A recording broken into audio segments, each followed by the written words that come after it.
For Ghost Cult Magazine, I'm Mark, once again here with Dave Davidson. Revocation, how are you, sir? I'm great. How are you, man?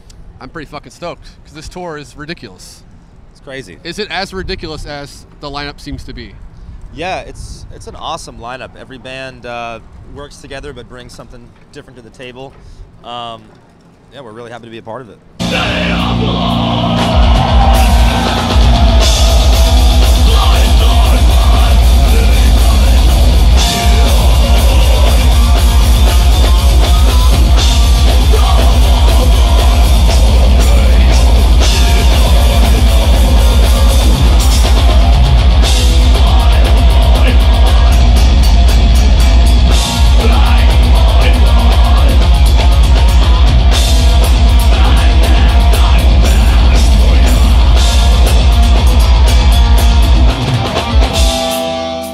We also celebrated Halloween as Spider-Man. Spider-Man. Why was that the choice for you guys this year? You know, it was like a group text that went out. It all got lost in translation, and we all wound up as Spider-Man. You know, no, I just thought it'd be funny. I don't know. I like the goof of it. Yeah. Yeah, it's just stupid. I just thought it would be hilarious. Was it hard to play? Because I've worn those before, but you can't really see shit. Yeah, and I got like the legit all spandex one, so it was like it was hard to play for sure. Like I had to cut the fingers off. I did a few things preemptively, like I cut the fingers off. I took a cigarette and burned holes in the eyes, so I could see. I figured if I ripped the holes, it would be like too frayed and shot.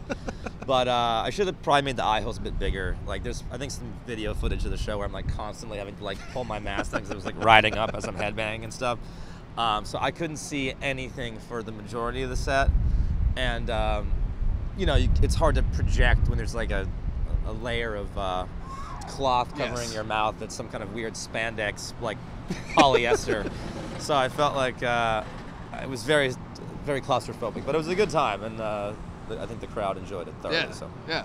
Well, you're obviously still touring off Greatest Our Sin. Yes. And this year y'all have had some ridiculously cool moments, especially for you. So I know touring with Gorguts is always a cool deal for you. Yep. You got to play with Marty Friedman on tour for one night. Yep. So you're just like living the dream right now this year, man.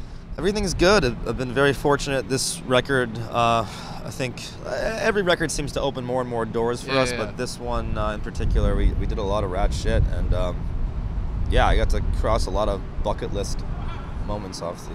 Why do you think it was this record as compared to the earlier ones that connected with more people? I don't know. I think it's just time, and you know, we're not a band that's sort of like a flavor of the month. We pretty much do our own thing, which is I think, you know, why people embrace us. But at the same time, it's I think it just, we're kind of stuck in our ways in terms of how we do things and how we approach things. So maybe that takes a little bit more time for people to kind of come around or whatever, I guess. The introduction of Ash didn't hurt. Yeah, he kind of killed it. Yeah, Ash is amazing. That's probably really the reason right there. I don't know. It's just Ash. I mean, it's all Ash. No, he's awesome, and honestly, yeah, I mean, I think his drum performance on the record definitely brought a new dynamic to our sound. Yeah, something that I think really benefited us, because he's got, you know, an array of technical ability within the metal genre, but then he's got all these other influences outside of metal, so he's able to kind of, we've always kind of been an eclectic band where we have, you know, the death and thrash parts, but a lot of progressive stuff as well, and I think on those progressive parts he can really shine, and I think he's the perfect drummer for the band right now. He's just awesome. Well, just like him, you also have several influences. You post on Instagram playing acoustic and blues and all this all the time. Have you ever thought about a solo record? Is this something later on, maybe? Yeah, I mean, people have been asking me that more and more. Because you're awesome at guitar. Oh, thanks. I appreciate it. Yeah, I mean, it's probably in the back of my mind. For me right now, you know, I've got gigs that I'll do, so that kind of helps me scratch that itch. It's not like a recording, but I'm out there playing. I think a few days when I get home, after I get home from this tour, in December. I think it's December 6th. I've got a jazz gig. I'm gonna be playing for 4 hours at some holiday party with a saxophone player, a upright bass player. So I get to like I said, scratch that itch and perform a totally different genre. So it would be cool, sometime down the line to collaborate more. I've been working with the saxophone player in Boston who's just a total monster. His name's Eric Van Dam. And we talked a little bit about maybe doing some recordings on the line. So it's probably too early to say with that. But I also have this other new band that I'm working on. Oh hell! So like that's taking up a lot of my creative focus right now, in addition to writing for Revocation. Can you say anything about this new band, or is that all we get? It's gonna be like we sort of started off as like, all right, we want to like use Virus as like a base for our sound. Okay. And then from there, it's developed out more and more into and morphed into kind of its own thing. But vocally, it'll be all singing. There'll be no screaming. Yeah, and it just sounds like a weird kind of amalgamation of like avant-garde, like influences like Virus, and then like some cool hooky vocal melodies. Like some parts remind me of Alice in Chains. Oh wow. Some parts remind me of like Faith No More. The dude I'm working with, Luke, he's a Canadian. He lives up in Toronto. He's the guitar player for Ayahuasca.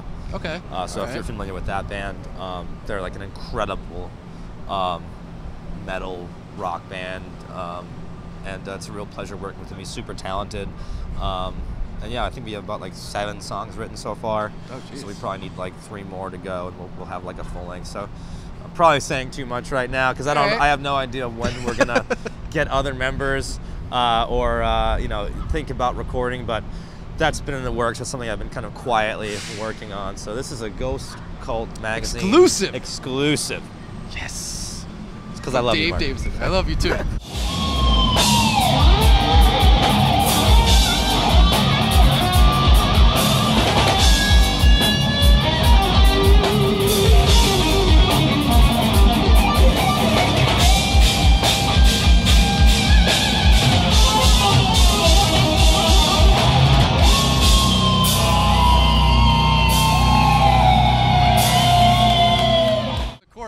I have to ask about new Revocation. Yeah. Because I need it every year, but you just. How many more do you want, Mark? Christ. Let's see, I think 8 more. 8 more? I think 8 would be sufficient. All right, well, then we're done. Then you're done. Yeah. It's like a gypsy's curse. We have to fulfill the quota. If you don't do it, I'll just disappear in the dust. I'm actually 1,000 years old. It's okay. Like, that's why you're so talented. I can only be at rest. Once the final record comes out, yeah. Yes, okay. It's kind of like the Dark Carnival, like a Juggalo thing, maybe. Don't say that. Yeah, maybe not. Who knows? Yeah. So we're writing for it right now. We got a lot of cool songs in the works. I'm really excited about the material. I don't want to say too much about it, but it's definitely. I think we've been on a trend of getting sort of more and more death metal with every release, and I think the new record is only going to continue on down that path, and it probably will be our sort of most death metal album to date, but it's also super progressive and stuff. It's going to be probably like a really mean progressive death metal record with some thrash elements too. That sounds amazing. Yeah. It's gonna be cool. Nice. We're obviously at the end of 2017. We always do year-end lists, but do you have a favorite record or favorite records that you've been jamming all year long? Does it have to be metal or? No, it can be whatever you want. I like that new Queens of the Stone Age record, Villains. I thought that was really cool. I like the newest Ayahuasca record a lot. Ian, I think that was 2017. That might be 16. The newest Suffering Hour is awesome. I think it's called In Passing Ascension. They're a band from Minneapolis. They rule. Yeah, it's some good shit. Yeah, it's some good shit right there. Yeah. Right? Yeah. All right. Yeah. So 2018 will be Revocation's new record. It'll be the best record of the year. I'm not making any promises, but I mean, it will probably come out in 2018. Yes, the way we're moving. As long as you fulfill the prophecy, then you're okay. I have to fulfill the prophecy. You have to. Yeah. Otherwise, I turn into like a juggalo. Dave, it's always a pleasure. Likewise, man. Revocation out right now. Go support them. Cheers. Peace.